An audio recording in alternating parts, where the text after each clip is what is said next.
اعملوا لكم يا شباب، اعملوا لكم مشاريع خاصة، لا تعيشوا على الوظيفة عبودية، عيشوا احرارا. هناك نوعين من الاعمال، اعمال حرة واعمال عبدة.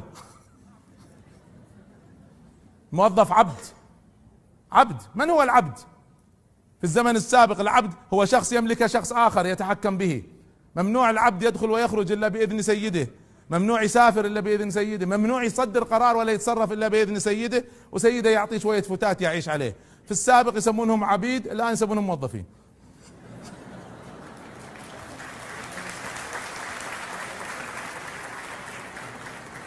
هل يستطيع الموظف ان يدخل ويخرج بدون اذن سيده؟